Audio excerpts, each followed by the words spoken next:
நான் கத்தக்கூடாது. எங்க அப்பா சொல்லி கொடுப்பாங்க, நாங்கள் ஆடு மாடு நாங்கள் வாடகை கேளு பாம்பு கட்டிச்சுன்னா கத்தக்கூடாது. உடனே அதான் இல்லைன்னா அதே இடத்துல இருக்கும், அந்த விவசாயம் அப்படியே நிற்கும்.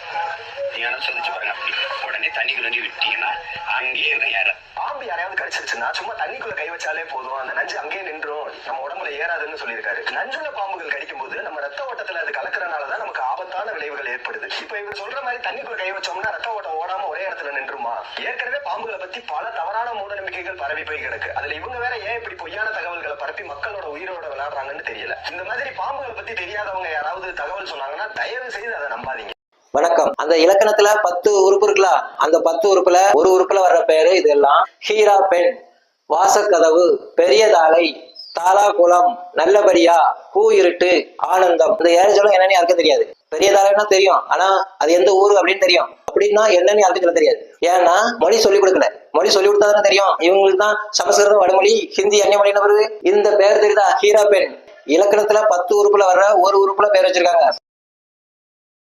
பிரதமர் நரேந்திர மோடி ஐயாவோட அம்மா பேரு இது. இத என்ன பேருன்னு பிரதமர் மோடி ஐயா தான் சொல்லி தரணும் நமக்கு. நரேந்திர மோடி ஐயாவோட தாத்தா பாட்டி வச்ச பேரு 100 வருஷத்துக்கு முன்னாடி. நேத்து பிறந்துட்டு வந்தவன் தமிழ் தான் மூத்த மொழி, ஹிந்தி அந்நிய மொழி, சமஸ்கிருதம் வடமொழி அப்படின்னு நமக்கு பாடம் சொல்லி தந்துட்டு இருக்கான். தமிழ் தேசிய வரலாறு எழுதியா தமிழ்லயே பேசணுமா? பேச அப்படி பேசுறது கேளுங்க. அம்மா என்னன்னு கேளுங்க, தெரியாது. ஹீரா பெண்ல பெண்ணா என்ன, எந்த ஒரு வார்த்தையை கொடுத்து அதுக்கு அர்த்தம் கேளுங்க, தெரியாது. வடதின பேப்பர்ல வரலாறு படிச்சுக்கிட்டு அவன் வரலாறு எழுதுன பிறகு அதுல தலை இருக்குமா, கால் இருக்குமா, என்ன இருக்கும்? தமிழ்னு சொல்ற பத்தில அவங்களோட வாழ்க்கை தான் வீணா போகும். தமிழ் தேசியம் எந்த நாட்டுல இருக்கோ அந்த நாடு விளங்காது, உட்படாது. தமிழ் தேசியத்தை நம்பி போறவங்க வாழவே முடியாது. அவனோட நோக்கம் தமிழனை வச்சு தமிழை அழிப்பது, தமிழை வைத்து தமிழனை கொல்லுவது. அதுக்காக தமிழை வைத்து தமிழனை தடவுறது.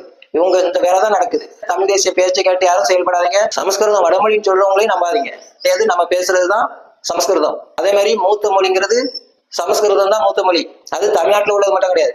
இந்தியாவில் இருக்க எல்லா மாநிலத்தில் இருக்கிற மொழிகளும் ஒரே மொழிதான், சமஸ்கிருதம். அதுல எல்லாத்தையும் அடிப்படையாக கொண்டு பேசுறது நம்ம மட்டும்தான். ஏன்னா அங்கெல்லாம் எழுத்த கொடுத்துட்டான். ஒவ்வொரு மொழியா மாறிடுறதே தவிர மற்றபடி மொழி ஒண்ணுதான், பாஷை தான் வேற. அதுல மூத்தது பாஷை தான்.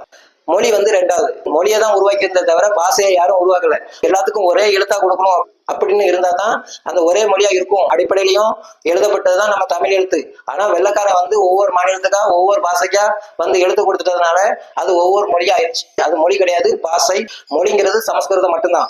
தர்மத்தின் வாழ்வுதனை சூது கவும் பின் இறுதியில் தர்மமே வெல்லும். ஜெய்ஹிந்த். உங்களுடைய அப்பா பாஷா அவர்களுடைய மரணம், அந்த உயிர் தியாகம் எல்லாம் இதுக்கு பயன்படணும். மீதி இருக்கிற சிறை கைதிகளை விடுதலை செய்யறதுக்கு